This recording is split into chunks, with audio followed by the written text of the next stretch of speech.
ton règne descende parmi nous. Oh Jésus, oh Jésus,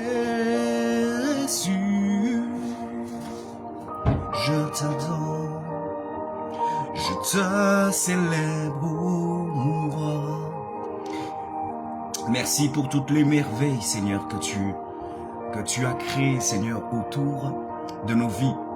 Le ciel, les arbres, les oiseaux, tout ce qui vit et qui est autour de nous, Seigneur. Par ta création propre et naturelle, les montagnes, les rivières et les mers. Alléluia. Les diversités de couleurs et la richesse thérapeutique et des guérisons au travers des vertus des plantes naturelles. Ta nature est excellente, Seigneur, et ton œuvre est parfaite. Rien n'est à refaire. Seigneur, tu es merveilleux. Et tu as créé des hommes tous différents. Alléluia. Mais dans cette différence, tu as voulu témoigner ton amour, ta grandeur et ta diversité et ta beauté. Parce que tout ce que tu fais est bon, Seigneur.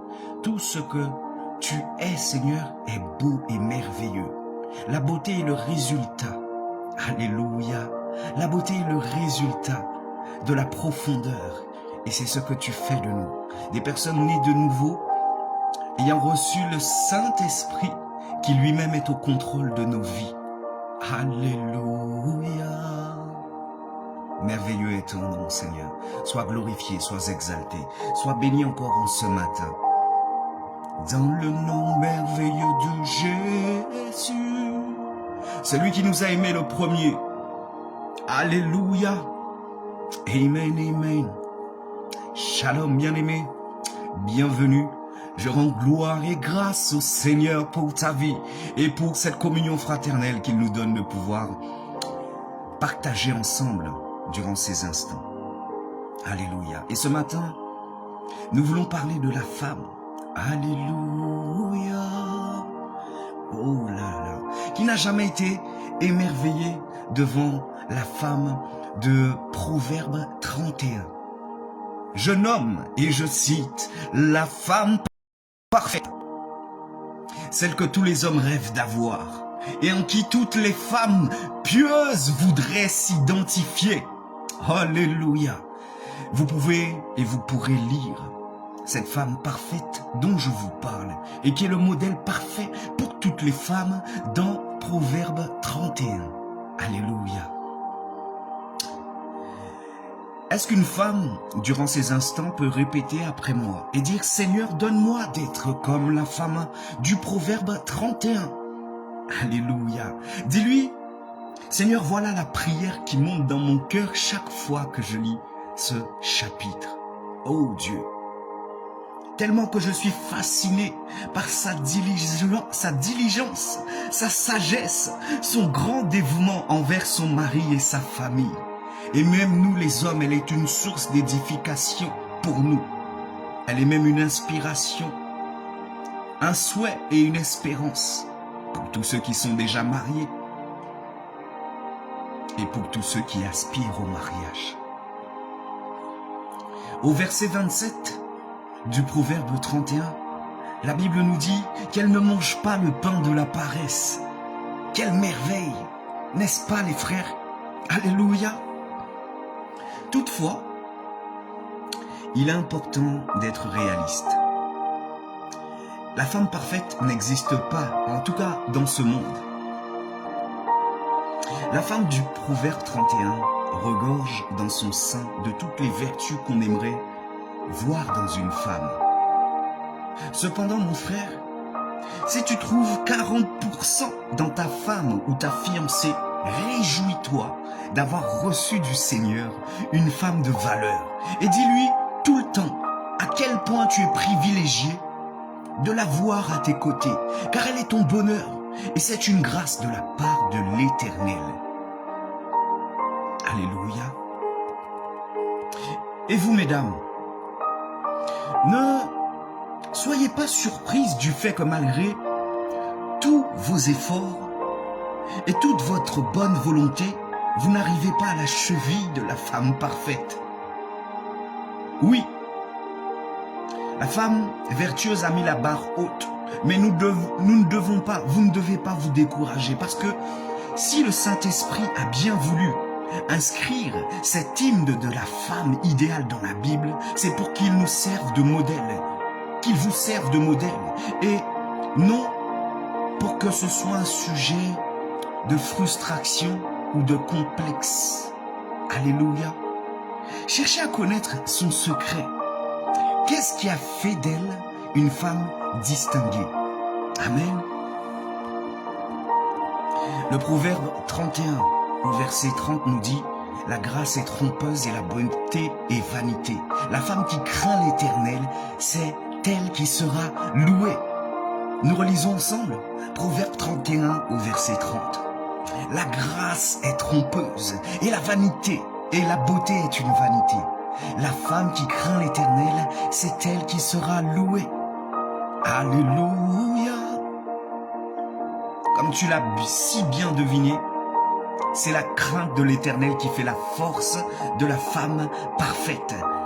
Elle prend le temps de rechercher la volonté du Seigneur en toutes choses, dans sa parole, et elle met tout ce qu'elle a reçu de lui en pratique. La femme vertueuse est sensible à la voix du Saint-Esprit et elle est enseignable. Quand nous disons enseignable, c'est une femme qui accepte la réprimande, qui accepte l'enseignement, qui ne raidit pas le coup, qui ne rétorque pas « oui mais ». Une femme intelligente, elle aime son Seigneur et son chemin lui est agréable. Alléluia. La Bible regorge d'exemples de telles femmes vertueuses qui ont marqué leur génération et dont la confiance et la foi en Dieu parlent encore très très fort jusqu'à aujourd'hui. Nous pouvons citer, entre autres, Sarah, femme d'Abraham, Abraham qui était le père de la foi. Sa femme était soumise à son mari et l'appelait son Seigneur. Alléluia. Donner à l'homme la place d'homme que Dieu veut qu'il ait. Et c'est au travers de vous qu'un homme devient homme et qu'un homme est homme. Ou encore, nous avançons Ruth, la Moabite, qui a su se démarquer des filles de sa nation en suivant sa belle-mère Naomi et en s'attachant à son Dieu. Alléluia. Voilà les femmes de distinction. C'est ainsi qu'elle nous a laissé en héritage ce beau verset que l'on retrouve constamment sur le faire-part de mariage. En Ruth 1, verset 16. Ce verset nous dit: où tu iras, j'irai, et où tu demeureras, je demeurerai. Ton peuple sera mon peuple, et ton Dieu sera mon Dieu. Alléluia, merveilleux. Nous voyons le dévouement, l'implication de la femme dans les voies de son mari et pour les voies de son mari. Et que dire de Anne, la mère de Samuel, qui a honoré son vœu envers le Seigneur, celui de lui prêter pour la vie son enfant. S'il lui en donnait un, nous pouvons lire Samuel 1, chapitre 1, ou même de la grand-mère et de la mère de Timothée, qui ont été des modèles de foi pour lui et qui ont contribué à faire de lui un grand serviteur de Dieu. Alléluia. 2 Timothée 1. La femme est la côte de l'homme. Nous voyons beaucoup de femmes qui travaillent aujourd'hui, qui semblent réussir scolairement. Mais mesdames, ce n'est pas votre premier appel, ce n'est pas votre première, ce n'est pas votre premier appel, et ce n'est pas à cela auquel vous devez être consacré en premier. Je ne dis pas qu'il est mal pour une femme d'être émancipée et de travailler, mais derrière, il ne faut pas que le travail puisse t'empêcher d'assumer ta fonction de mère de famille et de femme d'un homme. Alléluia. Que le monde ne nous éloigne pas de l'objectif de Dieu. Amen. Alléluia. Elles sont légion, les femmes vertueuses que le Saint-Esprit met en lumière au travers de la parole. Alléluia. Nous aussi, chers chrétiens, là je parle à mes sœurs, aux mamans, mes chères dames, nous avons besoin de marquer notre génération en nous tenant fermement sur les standards bibliques de la sainteté. Pour y parvenir, nous devons travailler quotidiennement à rassembler, alléluia, à ressembler, au modèle biblique de la femme vertueuse. Cette femme vêtue de force et de dignité et qui se rit du jour à venir. Cette femme qui apporte la paix, la joie, le réconfort et qui apaise les maux et les douleurs. Cette femme est une femme qui sait son lendemain qui appartient à Dieu et par conséquent, elle n'a pas à s'inquiéter de l'avenir. Une femme de foi est une femme de feu. Une femme de foi est une femme puissante. Une femme qui craint Dieu. Une femme qui croit en Dieu. Car elle sait en qui elle a cru. Elle reste confiante qu'il ne l'abandonnera pas au jour de l'épreuve. Alléluia. Pour nous, les messieurs, en attendant que Dieu vous envoie, moi je suis déjà marié, le Seigneur est en train d'accomplir cette œuvre magnifique qu'il a commencée, que ce soit au travers de moi et au travers de ma femme. Mais pour vous, chers messieurs, en attendant que Dieu vous envoie votre chère et tendre moitié, respectez et prenez soin de la dignité des femmes que le Seigneur a placées sur votre chemin, comme l'a demandé et l'a recommandé l'apôtre Paul à Timothée. Vous pouvez lire cela en 1 Timothée 5, 2. Apprenez aux jeunes sœurs à aimer le Seigneur, à se parer de bonnes œuvres. Encouragez les sœurs qui sont encore vierges à garder leur virginité. Alléluia. Et évitez d'abuser de leur vulnérabilité. Car si une femme se sent respectée, elle se comportera avec beaucoup de dignité et de sagesse. Amen. Amen. Et aussi, je voudrais encourager les hommes qui sont mariés ou qui sont fiancés à travailler dignement, à ce que leur tendre moitié s'identifie à la femme vertueuse, à la femme parfaite. Alléluia. Celle qui est l'image de l'Église, fiancée du Seigneur Jésus, pour laquelle il s'est livré à la croix, qu'il se plaît à sanctifier sa parole et à purifier, afin qu'elle paraisse devant lui, glorieuse, sans tache ni ride, mais sainte et irrépréhensible. Alléluia. Vous devez travailler. Et nous devons travailler. Parce que le combat continue pour moi aussi. Nous devons travailler à ce qu'elle devienne un modèle de femme vertueuse. Pour y parvenir, vous aurez besoin d'être proche du Seigneur, afin qu'il vous enseigne comment lui-même, alléluia, user de beaucoup de patience, parce qu'il nous faut de la patience pour nos femmes. Alléluia. De la patience, afin qu'elle soit parfaite.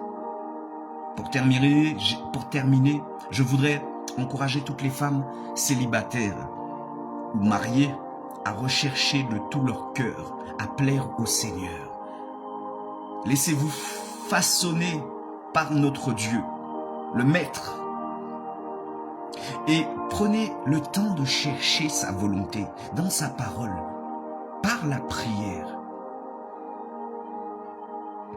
Acceptons d'avancer avec assurance, détermination. Acceptez cela, mesdames, afin de devenir cette femme idéale que Dieu veut et qui fera le bonheur d'un homme, de vos maris, de vos futurs maris, de vos fiancés. Alléluia. C'est tout pour aujourd'hui. Je vous souhaite à tous et à tous une bonne journée.